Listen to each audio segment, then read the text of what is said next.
Так, давайте так, conditional формуласын немесе не екен. Хорошо, давайте былай қарастырайық. Бізде conditionals деген нәрсе. Ага, ол шартты рай. То есть біз шарт қоямыз. Шартты рай. Шартты рай деген ол қалай? Яғни, сейчас 1 минут, пожалуйста. Бұл жақта сіздің комментарийлеріңіз көрінбей тұр ғой. Все. Ага. Шартты рай деген қандай? Ол условия қоямыз. Яғни бізде ең часто келетіні это if. Егерде. Егер немесе если. Да. Ана өлеңді білесіздер ғой, иә? Если ты меня не любишь, то я тоже нет деген сияқты ғой. Енді қараймыз. Бізде мына жерде түсініп алу керек, мынандай сөз бар. Называется clause. Clause это орысша бізде часть речи деп атайды. Қазақша сөйлемнің бөлігі ма сондай. Енді conditionals бізде 2 clause'дан тұрады. То есть бізде ол сөйлемнің бөлігі деген қалай? Допустим, я люблю кошек, которые вкусно пахнут деген сияқты ғой, да? Вот, мынандай ұзын сөйлем бар, и я люблю кошек деген бір бөлігі, который вкусно пахнут деген бір бөлігі. Осы сияқты ғой. Сонда қарайық, conditionals бізде мынандай бөліктен тұрады. If бір бәле, main clause, иә? Және бір бәле. То есть, егер де бірдеңке болса, онда былай да былай болады. Жоқ, не бітті? Түсінбедім? Мен нормально естіліп тұр ғой? Барлығы жақсы ма? Түсінбей қалдым ғой мен. Барлығы окей болса, плюсик жіберіңіздерші. Окей. Все. Уайымдап кеттім ғой. Сонда қараймыз. If бір бәле, онда бір бәле болады. То есть, егер де былай да былай болса, онда былай да былай болады. Немесе қараңыздар, бұл мезетте бізде if егерде дегеннен кейін, оны сөйлемнің басында қойсақ, міндетті түрде үтір болу керек. Но біз осы екен орын ауыстырып тастасақ болады. То есть, if бір бәле, немесе бір бәле, if бір бәле десек болады. Но в этом случае ортасына үтір қойылмайды. То есть, біз түсіндік. Мына жерде бізде бір кішігірім жай сөйлем, и мына жерде тоже екінші бір жай сөйлем. Ой, ёшкин кот. Так, сөйлем. И точно так же. Енді қарайық. Бізде ағылшын тілінде барлық сөйлемдер неде тұрады ғой? Бізде ағылшын тілінде барлық сөйлемдер белгілі бір шақта болады ғой, дұрыс па? Яғни біз қазір қай шақ екенін анықтаймыз. Так, я не поняла. Чатта что-то біреулер эфир бітті дейді, біреулер болып жатыр дейді. Точно нормально істеп тұр ғой, барлығы естіліп, я? Вообще странно. Окей. Қазір мен чатқа жазалайын 1 минут, я?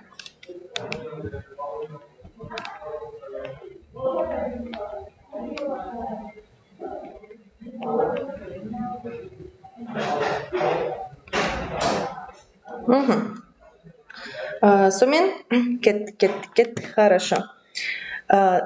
Қараңыздар, бізде conditionals 2 бөліктен тұрады сөйлем. Бір жай сөйлем бай. Мысалы, егер сен мені свиданияға шақырсаң, мен барамын деген сияқты. Енді бізде білесіздер, кез келген сөйлем ол белгілі бір шақта жазылады, иә?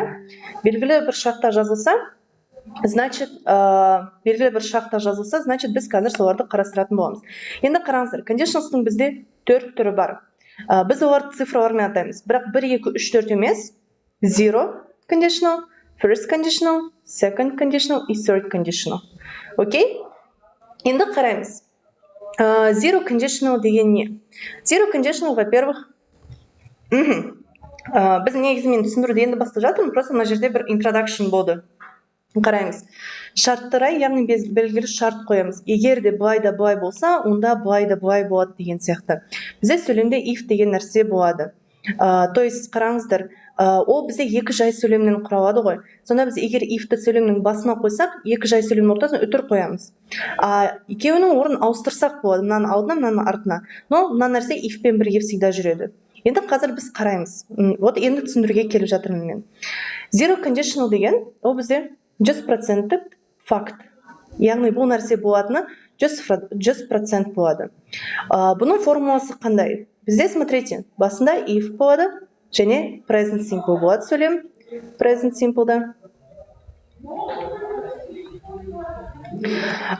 Плюс present simple. То есть сөйлемнің екі бөлігі де present simple'да болады. Ол қалай? Ол, допустим, міне қараңыздар. Егер сен суды 100 градусқа ысытсаң, ол не істейді?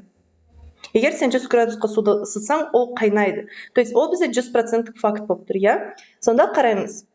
If біз present simple айтсақ, сен суды 100 градусқа ысытсаң деп, я?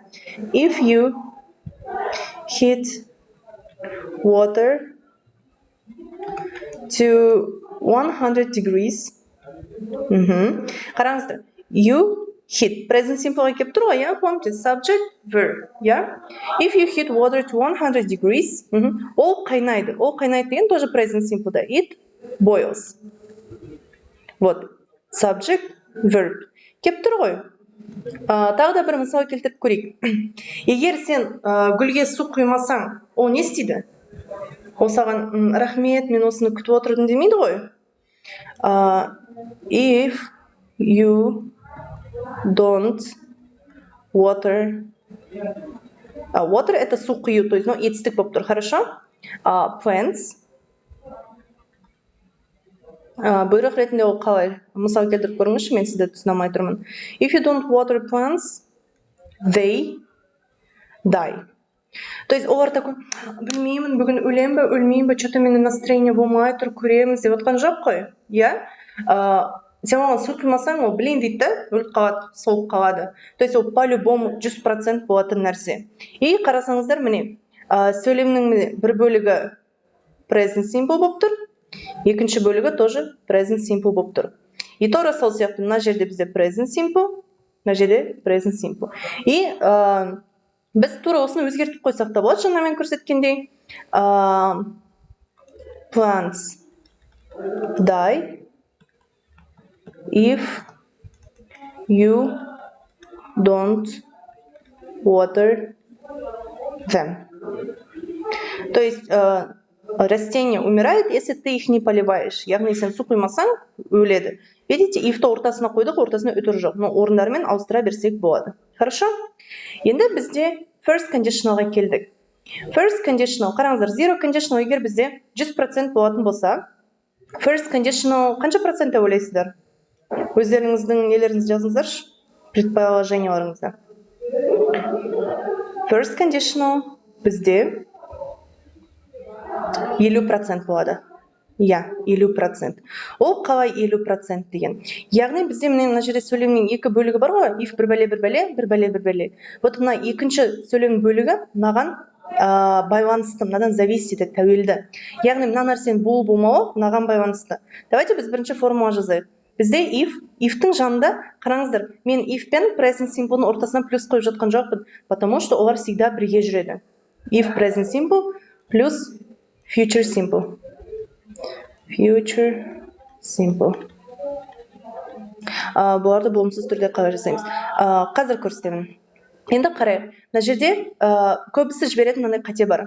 If-тан кейін, if, when, unless деген сөздерден кейін біз ешқашан will, would деген қоймаймыз. То есть менде if-ті present simple-ның қасында қойдым ба, if всегда present simple-мен жүреді. If-тан кейін future қоймаңыздар, окей? Енді 50-50 деген қалай? Ол мысалы, Алихан келеді, допустим, Мерекеге айтады, Мереке, давай бүгін кешке киноға барып қайтайық, Барбиға.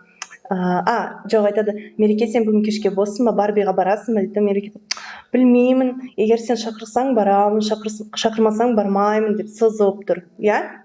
Аттарым дегенде міне тұрға аты zero, first, second, third. Ну, я могу на жерге zero, first, second, ой, так, подождите.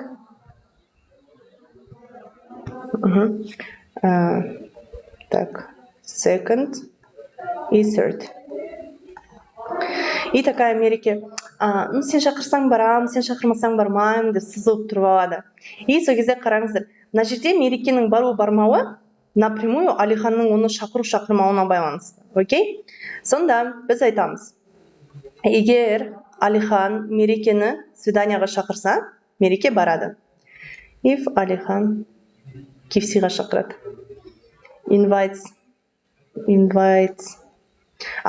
пригласить. И қараңыздар, present simple-ға келіп тұр ғой, subject, verb. Дұрыс па? Қарап отырыңыздар. Invite Мереке to the cinema, to the cinema. Если он пригласит ее в кинотеатр, міне бірінші бөлігі бітті, она пойдет. Не дейміз? She will go. То есть, егер Алихан Мерекені кинотеатрға шақырса, ол барады. Енді болымсыз сөйлемді мына жақта сұрап жатыр бізде, иә? То есть, қараңыздар, she will go, оның бару бармауы напрямую Алиханның оны шақыру шақырмауына байланысты. Енді болымсызды жаңа сұрап жатыр, иә? Допустим, былай. If Мереке doesn't buy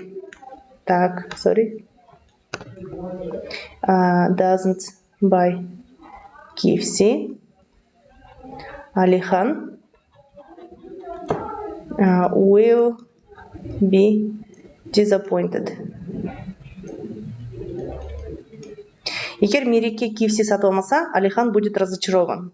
То есть, видите, doesn't buy сатып алмаса. То есть, біз мына жерде, видите, барлығы біз не айтқымыз келіп тұрғанға байланысты ғой. Егер Мереке сатып, if Мереке buys KFC, Алихан will be happy. If Мереке doesn't buy KFC, Алихан will be disappointed. Yeah? Ал, допустим, Санжар деген біреу пайда болсын бізде, иә? If Мереке doesn't buy KFC, Санжар won't be disappointed.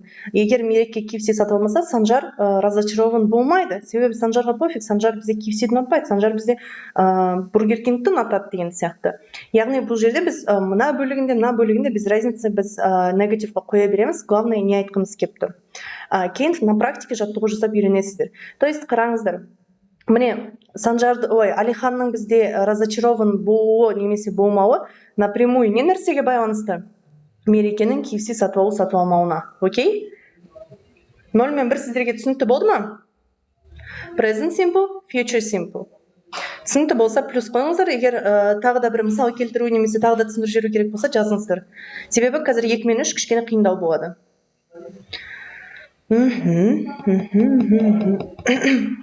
Окей. Ары қарай көше берейік. Енді second conditional. Қалай ойлайсыздар? Second conditional бізде проценті қанша? Егер zero conditional бізде 100% болса, first conditional бізде 50% болса, так, не қайда? Вот. Аха. Не қайда? Қанша проценті ойлайсыздар? 25%, 25%, 0% болады. 0%. Во-первых, бұл мүмкін емес нәрсе. Бұл қиял. Во-вторых, бұл dream, яғни арман туралы сөйлегенде. В-третьих, ол бізде advice. Advice деген не? Совет. Я? Так, advice. Қазір мен сіздерге мысалмен көрсетемін. Сначала формуласын жазайық. Бұл жерде формула қандай? If past simple. Уже if-тің қасында present емес past simple. Плюс would. Плюс would-тан кейін етістіктің бірінші формасы. Енді достар, оқушылар, тыңдаңыздар. Тестта осы биылғы тапсырған ентіда мынандай сұрақ келді. Second conditionalдың формуласын келтір деп. Сол жерде мынандай варианттар болды. Мен қазір мына жаққа жазайын. Мынандай варианттар болды. Допустим, А варианты if past simple плюс would плюс infinitive. Infinitive деген не нәрсе? Естеріңде ғой? Infinitive деген, яғни етістік плюс to деген нәрсе, я? Потом бізде if, там, past, perfect, анау, короче, керек емес нәрселер. Енді қараңыздар. Дұрыс ответі негізі мынау деп көрсетілген ол жақта. Бірақ оқушылардың барлығы шатасты. Неге? Себебі инфинитив деген нәрсе, естеріңізде болса, инфинитив. Ол бізде to және етістіктің бірінші формасы. Ал бізде қараңыздаршы, формула бойынша етістіктің алдында to бар ма? Етістіктің алдында to жоқ. Яғни бұл инфинитив емес. Дұрыс формуласы болады if past simple плюс bare infinitive. Bare infinitive. Так, would на жерде. Потом bare infinitive, потому что to жоқ. Осылай шатастырады. Енді қараңыздар, сіздерге егер төрт-ақ вариант болып тұрса, біреуін таңдау керек. Сіздер мынаны таңдай беріңіздер. Егер бізде bare infinitive негізі просто verb 1 деген нәрсе болмаса. Егер bare infinitive деген нәрсе болса, соны таңдаңыздар. Короче, бұл өте такой шатастырарлық нәрсе. Но по сути, тестта олар дұрыс емес береді infinitive деген кезде, потому что имеется в виду, да, infinitive деген кезде біз to-ды айтып тұрмыз. Но мен түсінікті болу үшін мен infinitive анау демеймін, просто v1 деймін. Хорошо? Яғни етістіктің бірінші формасы. Енді 0% деген қалай? Андай TikTok звук бар ғой. Қасы көшеде кетіп барады. Бір сумка ақша тауып алсам ғой дейтін, я? Или Hyundai Sonata деген. Короче, ладно, забудьте. Андай қиялдап атасың ғой, типа, мә қазір жолдан кетіп бір сөмке ақша тауып алсам ғой, ё-мо, сразу Мальдиваға кетіп қаламын деп, я? Или, блин, лотереядан көп ақша тауып алсам ғой, қазір бүйтетін едім, сөйтетін едім деген сияқты ғой. 20 миллион теңге тауып алсам деген звук қой. Вот, то есть бізде қиял, яғни мүмкін емес нәрсе болса, я? Бізде айтады ғой, таксисттар нелер, егер мен министр, мен президент болсам бар ғой, мен бәрін жөндеп жасайтын едім, бүйтетін едім, сөйтетін едім дейді ғой. Вот, осының барлығы бізде second conditional болады. То есть келеді, егер мен мынандай болсам бүйтем, мынандай болсам сөйтем деген сияқты. Қандай ситуациялар бар бізде, мысалы, қиялдап, мүмкін емес, я? Допустим,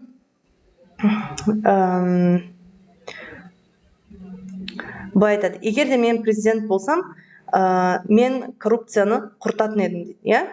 If I... Не, давайте өйтіп өмірді қиындатпай қояйық, я? Өмір өте қиын ғой. Былай болсын. Егер де мен лотерея ұтып алсам,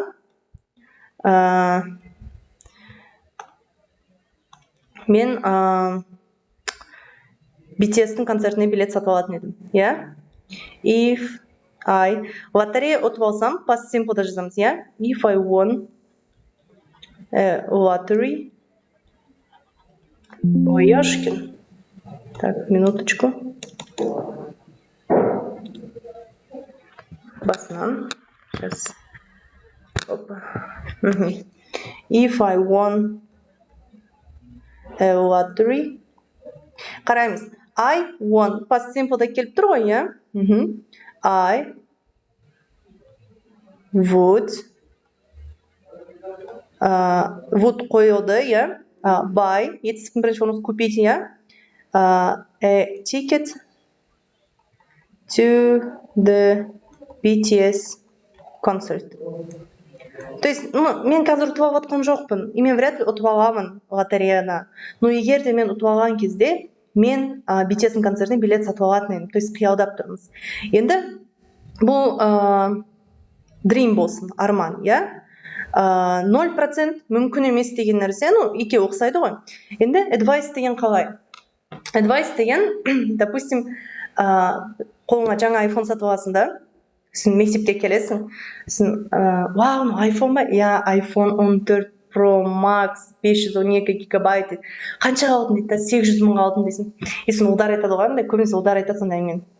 800 мыңға мен лучше бір мопед сатып алатын едім да, Вольт, Яндекс-ида мен курьер болып, или там таксовать етіп сол ақшаны шығарып алатын едім ғой, или там колеса KZ-тан бір Mazda сатып алатын едім, там Lada сатып алатын, Priora сатып алатын едім ғой деген сияқты әңгіме айтады. То есть олар айтады, мен сенің орныңда болсам, Priora сатып алатын едім бұл ақшаға. Сен жүрсің iPhone алып кетші бар деген сияқты. Вот осы нәрсе бізде advice, то есть біреуге совет береміз. Немесе тағы бір ситуация. Допустим, бізде Гаухар деген қыз болсын. Гаухар деген қыз бүгін мектепке келеді. қызарып кеткен, бет ісіп кеткен аллергиядан, көзі қызарып, жасарып, тамағы қырылдап, деп ана жақта сөйлей алмай, маңқасы ағып, 5 күн басын жумаған, андай жаман болып кетті да. Дрим деген не? Дрим это мечта. Дрим это я деп. Короче, Гаухар андай ит болып келді, короче, басы май, дауысы шықпайды, маңқасы ағып. И потом мысалы оған Арай деген қыз қарайды. Гаухар, мен сенің орнында болсам, больницаға барар едім дейді. То есть, ана жақта Арай такая келіп, блин, мен де Гаухар сияқты маңқам ағып, басымды 5 күн жумай, бетім қызарса ғой демейді ғой. Ол арманы емес қой, дұрыс қой. Ол совет беріп жатыр. Мен сенің орныңда болсам, больницаға барар едім деп. То есть, қараймыз. If I were you, I would go to the hospital. Соны қараңыздар. Если бы я была тобой, я, то есть, past simple ғой, I would, и потом етістің бірінші формасы go to the hospital. Мен сенің орнында болсам, мен больницаға барар едім. Жаңағы, мен сенің орнында болсам, мен приора сатып алатын едім деген сияқты, мен сенің орнында болсам, больницаға барар едім. Енді бұл жерде маңызды нәрсе, қараңыздар. Conditionalста біз was демейміз. Conditionalста were деген дұрыс. I were, she were, we were, you were, he were, it were деген сияқты барлығында were. Хорошо? Second conditional бойынша сіздерге түсінікті болды ма? Егер second conditional бойынша түсінікті болса, біз қазір бұлар бойынша жаттығу орындаймыз, әлі тағы да қарастырамыз, ол жағын уайымдамай қойыңыздар. Қазір бұлай болсын. Барлықтарыңыз сабақта отқандарыңызды скриншотты неге жіберіңіздер? Аты қалай еді? Кураторларыңызға жіберіңіздер. Сабақта отқан скриншоттар. 2 минут уақыт беремін. Оған дейін мен бір нәрсе істей тұрамын.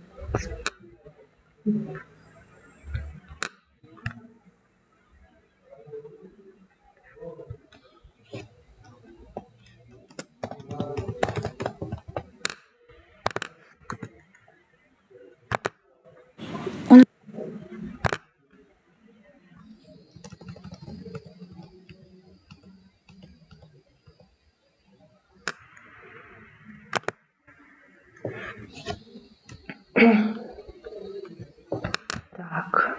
Скриншот жіберсеңіздер, плюсик жіберіңіздер. Скриншотты жіберіп болсаңыздар, плюсик жіберіңіздер. И біз қазір third conditionalда қарастыратын боламыз.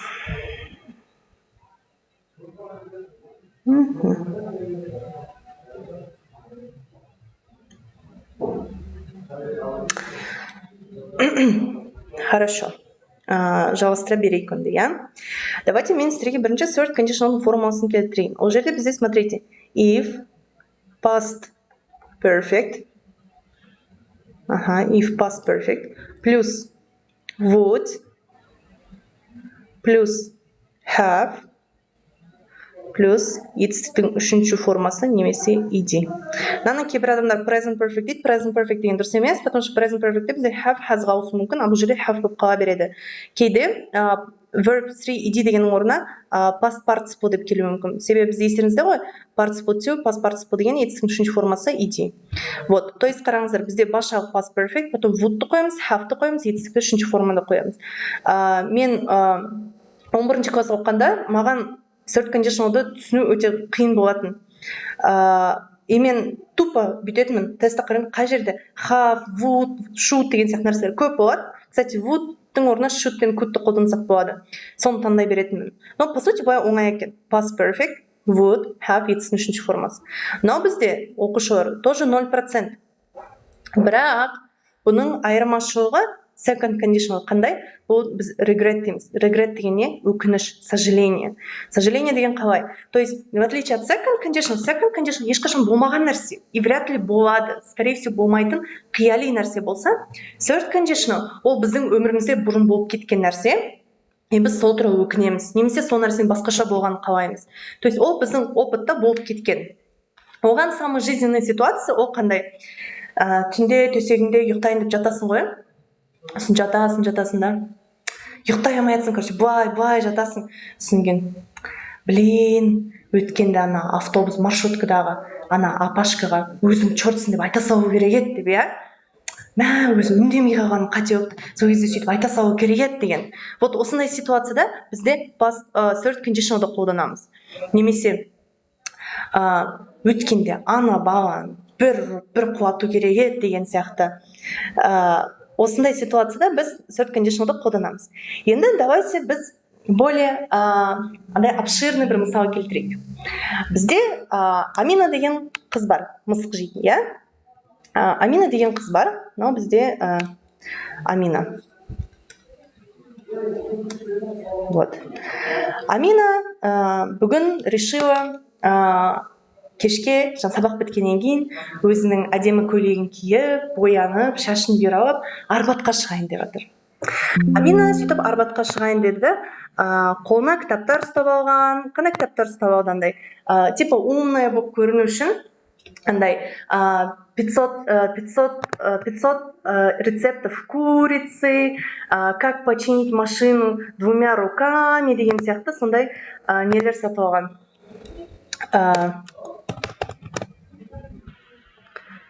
Сондай кітаптар ұстап алған, типа, чтобы казаться такой умный, да? Потом сөйтіп өзінше болып Арбаттан қиялдап кетіп баратыр, андай обратите на меня внимание деп, құлағына наушник андай өлең, я кис-кис, ты котик, я котик деген. И сөйтіп Арбаттан кетіп баратыр.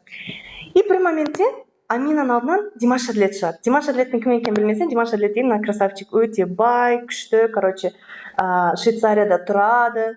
Такой вип казах қой, Димаш Адлет. Андай бала ғой, old money style ғой. Андай. И алдынан осылай киініп алған Димаш Адлет шығып қалады. И сөйтіп Димаш Адлет шығып қалады да, екеуі случайно иықтарымен соғысып қалады да, жаңағы кітаптардың барлығы жерге шашылып кетеді, 500 рецептов курицы деген сияқты.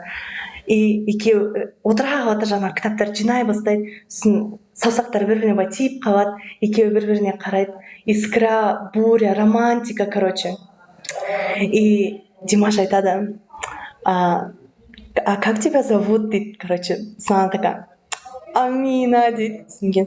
Амина, ты такая красивая. Спасибо, дейді Амина. Спасибо, дейді. И Амина потом айтады, Амина, у тебя есть парень, дейді, да? Амина жігіті бар, үшеу жүрген. Ну, такая, нет, у меня нет, дейді, короче, она жақтай, конечно, Димаш Адлетті көргенде. И потом Димаш айтады, Амина, а можно я вас приглашу на свидание в Ритц Карлтон? Ну, Ритц Карлтон, да, короче, ресторан бар күшті.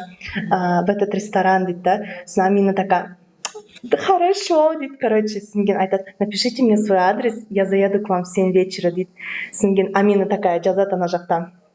Там, допустим, микрорайон «Мертвая кошка», улица «Мертвая собака», времянка номер 3, комната номер 5, третья кровать слева, деп. И сөйтіп жазып береді жаңағы Димашқа, и сөйтіп Димаш такой, до встречи, Амина, дейді, короче. Сөйтіп Амина маршруткаға отырады, автобусқа отырады, сіңген попутка ұстайды, метроға отырады, одан кейін 2 километр жаяу барады, жолдан иттермен төбелеседі, шаң тозаңмен жаңағы времянкасына келеді. И сол кездегі Аминаның реакциясы. Мынау Амина. Ой. Мынау Амина. Спасибо! Кто молодец? Я молодец. Кто молодец? Я молодец. Кто молодец? Я молодец. Мынау мен. Сөйтіп Амина өстіп қуанады. И Амина не сөйтіп кешкі 7-де бізде Димаш Адлет келеді ғой. И Димаш Адлетке дайындала бастайды свиданияға. Потому что Димаш Адлетке күйеуге шығып кету керек та, Димашпен бірге Швейцарияға кетіп қалу керек. Димаш өте красавчик, өте бай. Напоминаю. Мынау Амина, и ол дайындалып жатыр. Водил меня Серега на выставку Ван Гога.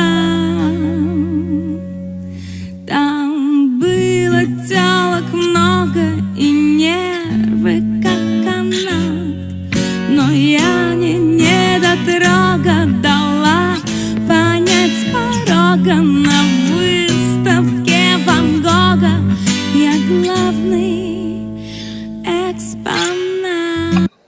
сөйтіп Амина не керін білмей жатыр. Әйтеуір кет нәрсесін тапқаннан кейін уже сағат где-то бір 4 болып қалды, и Амина дайындала бастайды. Мынау Амина. Эвакуировали в штанах на лабутенах, нас эвакуировали в штанах на лабутенах, нас эвакуировали в штанах на лабутенах, нас эвакуировали в штанах.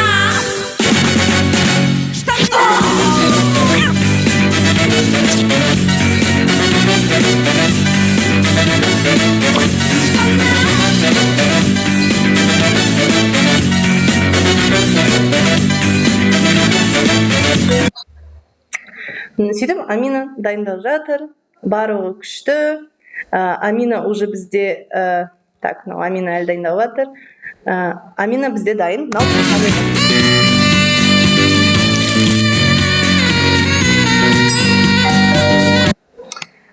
Димаш әлі келмеді. Димаштың келуіне әлі 2 сағат бар. Сөйтіп Амина қараса, Аминаның жан-жағында бәр бардак, люстрада колготки ілініп жатыр, мына жақта косметика шашып жатыр, ана жақта юбка, мына жерде шорты жатыр. И Амина ойлайды, мә қазір Димаш мені көрсе, мен салақ деп ойлайды ғой, мен Швейцарияға өзімен бірге алып кетпейді ғой дейді. Амина не істей бастайды? Амина алады да уборка жасай бастайды. Амина музыка тыңдап уборка жасаған жақсы көреді. И Амина, короче, музыка қосып қояды андай наушникпен и уборка жаса бастайды.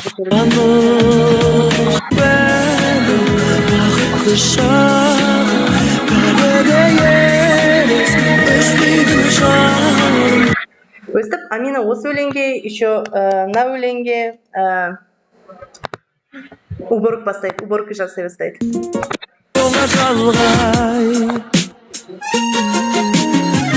Aramızda sımsız beni qamala, жанымызда бір үміт от жанады. Сөйтіп Қайрат Нұртасты қосып, Амина мәз болып, уборка жасап, ана жақта жуып, шайып, жинап жүрсе, уже сағат 7 болыпты. 7 болды, байқұс Димаш айдалаға иттермен төбелесіп, әрез дегенде өзін золотисты майбақымен келеді. И Димаш келеді, короче, қолында 501 двухметровый роза. Сөйтіп жаңағы тоқылдатады времянканы. Енді звонок жоқ қой ол жақта. Сөйтіп келеді да тоқылдатады, сосын кейін ана жақта Димаш тұр, тоқылдатып тұр. Амина болса Телефоным іңкәрлікке толып тұр, көгершіндей хаттар толы қанаты. Хаталасып баяғыда жүргендей, хабарласып шаршаттың күн демей. Амина бізде өстіп жатыр. Димаш тағы да келеді, тоқылдатады, ешкім ашпайды. 5 минут тұр есіктің алдында, 10 минут тұр. Амина болса Маған ғашық болсаң егер шынымен, телефонда тұрма енді үндеме. Сөйтіп Димаш 10 минут күтеді, 15 минут күтеді, 20 минут күтеді, ешкім есікті ашпайды. Сосын Димаш ойлайды, наверное, я ей не понравился дейді. Ол мені жақсы көрмейтін шығар, ұнатпай қалған шығар, сол үшін игнорить етіп жатқан шығар дейді. Жаңағы 501 розасын қояды и хат жаза бастайды. Дорогая Амина, я люблю тебя всем сердцем и всей душою. Менің жүрегімде мәңгілік тек сенің есімің ғана болады. Мен ешқашан үйленбеймін, ешқашан отбасы құрмаймын, себебі мәңгі бақи мен тек қана сені сүйіп өтемін. Егер де өміріңде қандай да қиындық болса, мен сені Швейцарияда күтемін. Кез келген кезде маған хабарласау дейді. Бірақ Аминаның Швейцарияға ұшып баратын самолетқа ақшасы жоқ, короче, билетке. Это уже ее проблема ғой. Сөйтіп жаңағы хат жазады да, Димаш тастайды да, кетіп қалады. Швейцарияға өзінің личный самолетмен ұшып кетеді. 501 роза қалды, хат қалды. Амина болса әлі жүр. Қарындас ерке мінез болдай. Жоқ, қалдырмады номерін. Димаш ойлап жатыр ғой, что Амина оны жек көреді деп, и что Амина оны отшила деп. И сөйтіп Димаш кетіп қалады, Димаштан жаңағы шаң тозаң ғана қалды. Бір кезде Амина сағатқа қарап қалса 7:35 болыпты. Наушнигін тастай салып, короче, Амина деген неге жүгіріп бармай ма? Блин, жаңағы видео уже жоқ, иә. Жүгіріп барса, уже есіктің алдында ешкім жоқ, 501 роза тұр, хат тұр. И Амина жаңағыны оқиды да, дейді, жылай бастайды. Потому что Амина қолындағы енді бақытынан айырылып қалды, иә. Димаш ұшып кетті. Сол кезде Амина не дейді? Блин, музыканы сөйтіп соншалықты қатты қайрат нұртасы тыңдамай ақ қою керек еді дейді да. Өкінеді. Не нәрсеге өкінеді? Сонда Амина былай айтады. Қараймыз. If, қарап отырмыз. I. Past perfect формасы қандай? Had және it's үшінші формасы, дұрыс па? If I hadn't listened to music too loud. Егер де мен музыканы соншалықты қатты тыңдамаған кезде, I would-ты қоямыз. Would have-ты қоямыз. Have. Етістің үшінші формасын. Heard. I would have heard. Димаш. Knocking. Ой, подожди. Knocking the door. То есть, егер де мен музыканы соншалықты қатты тыңдамағанда, мен Димаштың есікті тоқылдатқанын еститін едім дейді. Видите? Болды. Амина бүкіл несен айырылды. Қайттан киім киіп Арбатқа барады, бірақ Арбатта уже Димаш жүрмейді, иә. Максимум Мұрат Әбділда жүреді. Вот.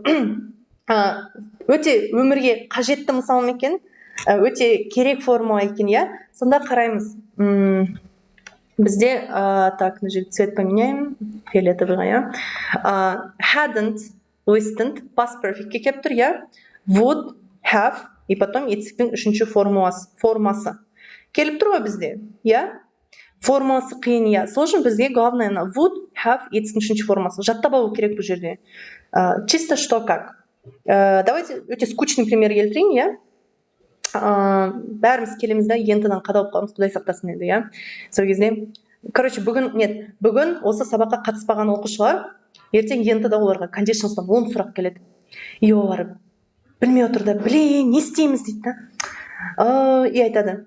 If I had attended Уми апай's lessons, I would have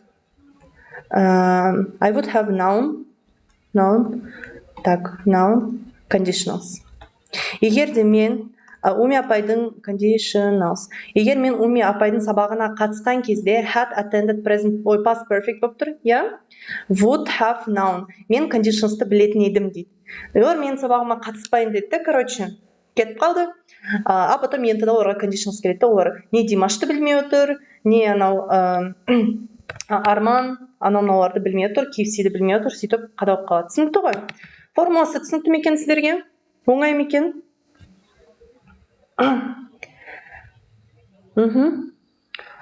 Главное, жаттап алу керек қой. Қараңыздар. Present simple, zero conditional, first conditional, present simple, future simple, second conditional, past simple, would етістіктің бірінші формасы, third conditional, past perfect, would have етістіктің үшінші формасы. Өстіп жаттап алуымыз керек біз болды.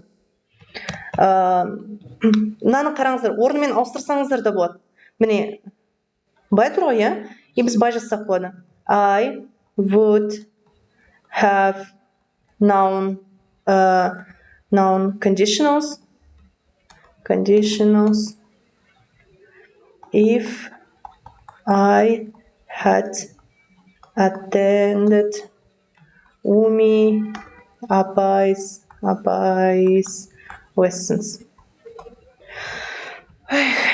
Егер мынау түсінікті болса, онда мен сіздерге келесі нәрсені түсіндіріп берейін, иә? Бұл бізде кішігірім ғана тақырып, осы conditionalсқа байланысты нәрсе ғой, по сути. Так, ол unless деп аталады. Так, unless. Unless дегеніміз если не. То есть unless дегеніміз if not дегенді білдіреді. Ол қалай? Мысал мен көрсетейін мен сіздерге, иә? Алихан Want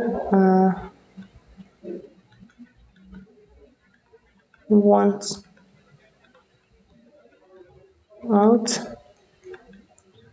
if we don't buy KFC. Егер біз KFC сатып алмасақ, Алихан сыртқа шықпайды. Видите? Давайте былай жасайықшы. Так, егер біз KFC сатып алмасақ, Алихан сыртқа шықпайды. Енді тура осы сөйлемді біз былай айтсақ болады. Алихан want. Но нешінші conditional кім айтады? Go out. Unless. Unless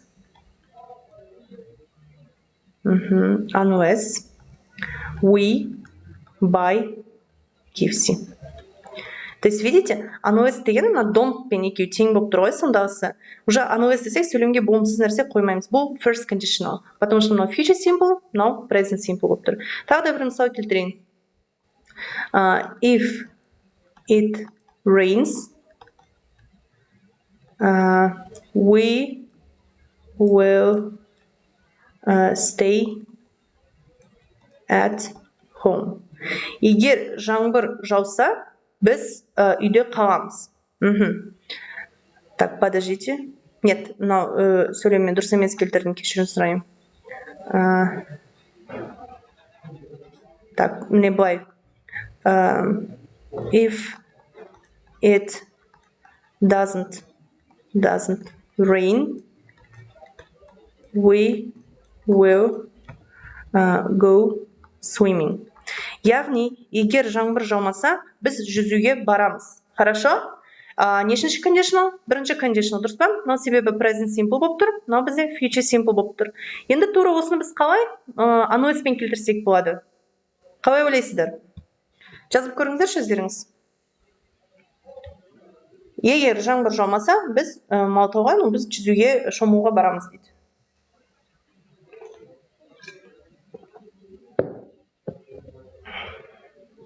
Чатқа жазыңыздар, көрейік. Біз бүйтеміз. Unless it rains, we... Так, подождите.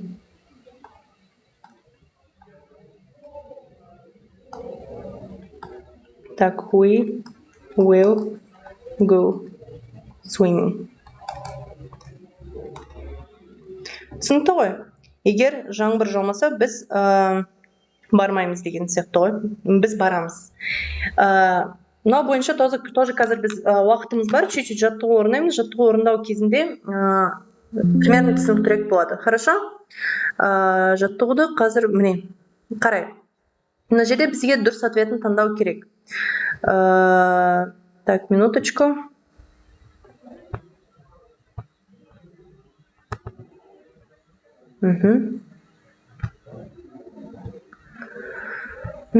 Қарай.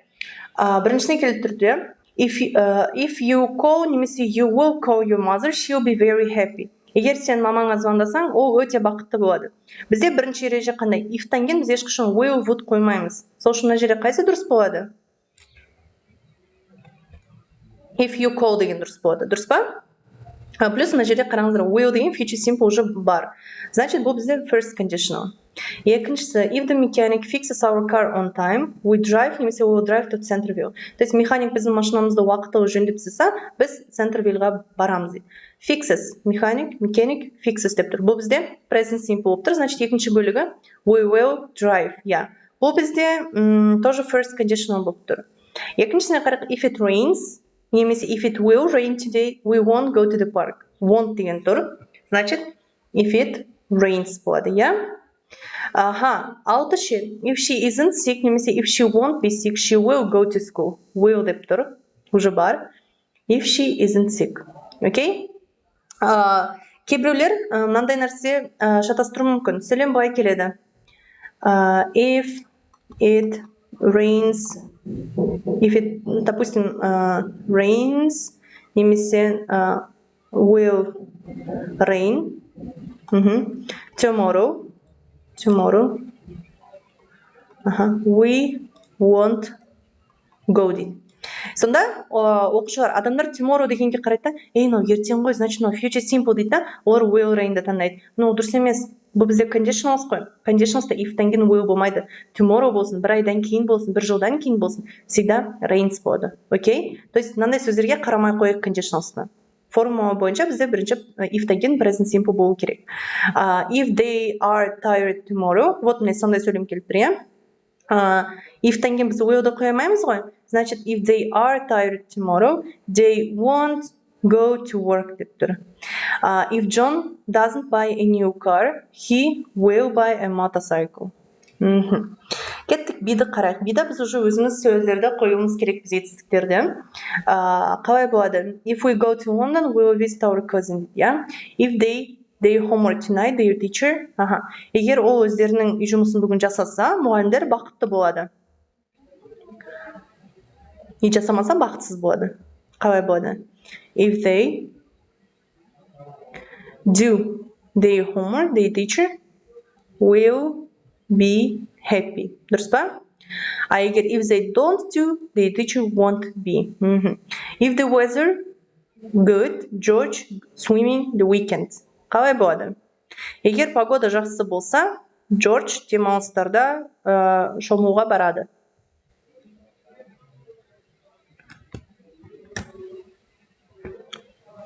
Үште қалай болады? Дұрыс. If the weather is good, George will go swimming.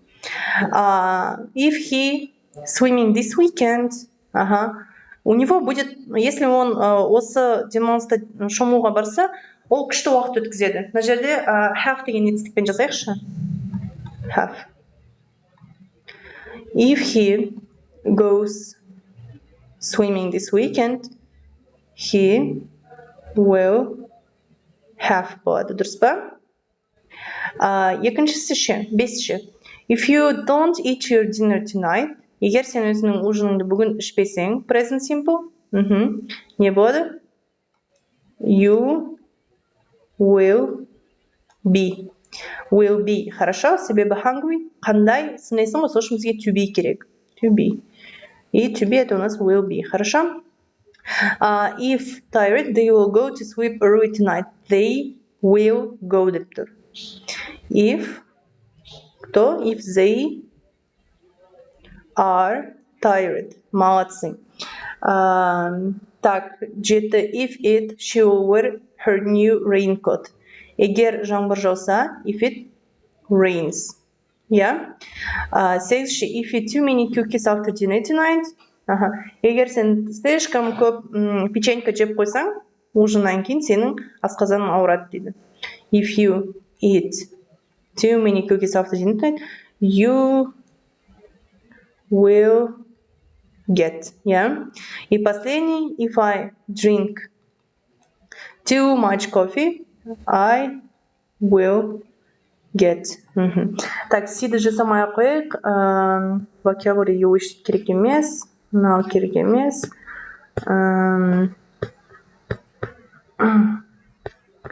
Так. Так.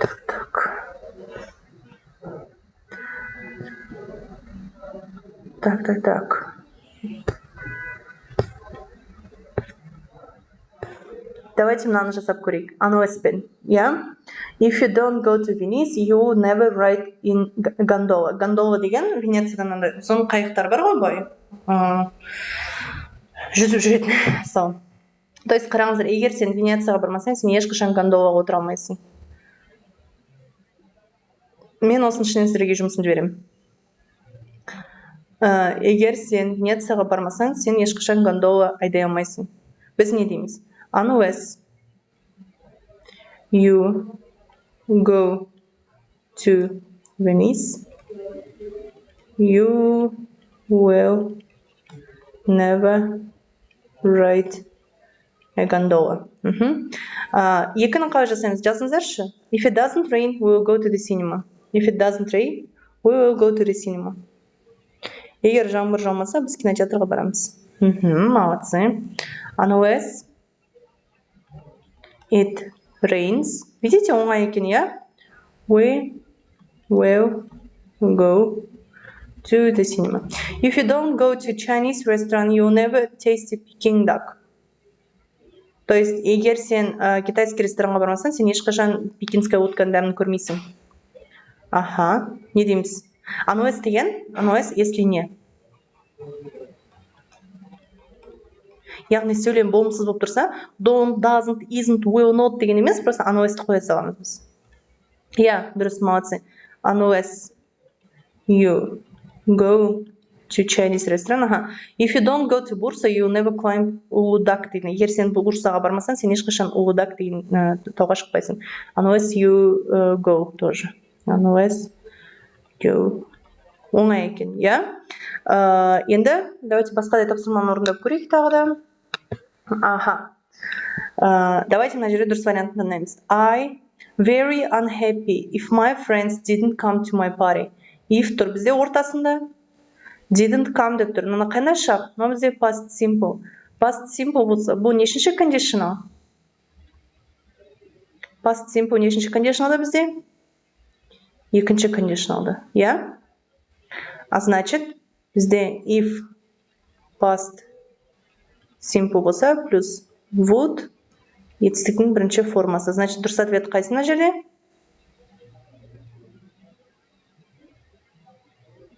Дұрыс ответа D, yeah. You would be. Would емес, would be, потому что быть, да, unhappy. Келесі, if the old man some money, he would hire a taxi. Если бы у этого старого мужчины было немного денег, он бы заказал такси. Would hire деп тұр. Яғни бізде would тұр. Потом етістіктің бірінші формасы тұр. Значит, бұл нешінші conditional? Тоже екінші. Yeah, had болады, потому что had мына жерде не болып тұр? Past simple. Have-тың екінші формасы, да? Have, had, had. If you had come in time, you the lesson. Егер сен уақыттылы келгенде, аха, бізде had come деп тұр. Бұл не бізде? Past perfect. Уақыттылы келгенде сен сабақтан қалып қалмайтын едің. Егер де сен уақытты келген, қараңыздар, бізде мына екеуінің структурасы си мен дидікі ұқсайды, иә? Просто біреу болымды, біреу болымсыз болып тұр. Бұл нешінші conditional, бұл үшінші conditional. Енді қараңыздар. Егер сен сабаққа уақытылы келгенде, сен сабақтан қалып қалатын едің.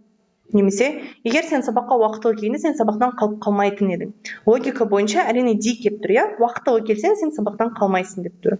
Дұрыс қой. Кеттік. Төрт. I could have heard the telephone. Бізде мен жаңа айттым, would-тың орнына біз еще could, should қолдансақ болады. То есть could have етістіктің үшінші формасы тұр. Значит, бұл нешінші conditional? Үшінші, иә? Значит, мына жерде не болу керек? Past perfect. Значит, дұрыс ответі hadn't been sleeping. Мына жерде past perfect continuous. Бұны кейін біз тағы да өтеміз, хорошо? Аха. Кеттік ары қарай. 5. If he doesn't pay the bill, present simple болып тұр. Doesn't pay, he into trouble. Егер ол счетты төлемесе, у него будут проблемы деп тұр. Егер де ол счетты төлемесе, у него будут проблемы. He will get into trouble. Я дұрыс B болады. Алтыншы. If the weather good, we would go swimming. Would және етістіктің бірінші формасы тұр. Нешінші conditional? Екінші conditional. Значит, if the weather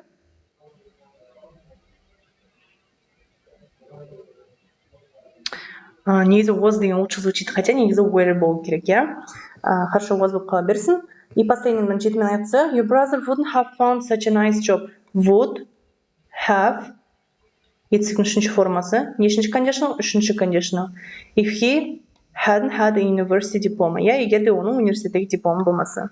Енді оқушылар, пожалуйста, егер сіздер конспект жасап үлгермесеңіздер, конспектті осындай формада жасаңыздар. Бұл визуально жаттап алуға өте қатты көмектеседі. То есть шерекпен ғой 0, 1, 2, 3, 0 present simple, 1 present simple, future simple, 2 past simple would етістің бірінші формасы, 3 past perfect would have етістің үшінші формасы деген нәрсе ғой. Конспектті тура осы формада жазыңыздар. Хорошо, вы можете использовать разноцветные ручки. В принципе, осы. Conditionals тақырыбы түсінікті болды ма сіздерге?